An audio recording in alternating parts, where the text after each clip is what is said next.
حضرت بلال رضی اللہ تعالیٰ حضرت بلال آئے جناب عمر سے ملنے.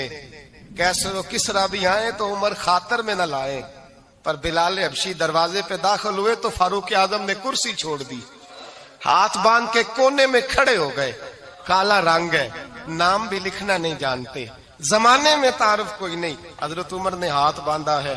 لوگ کہنے لگے عمر تو کیسے ہو، کس طرح سے نہیں ڈرتا، یہ کون آ رہا ہے جس کے لیے تیرا اتنا استقبال ہے؟ حضرت عمر کہنے لگے چپ کر جاؤ، اس کی بات نہ کرنا، اسے آنے دو، اسے آنے دو، اس کی بات نہ چھیڑنا.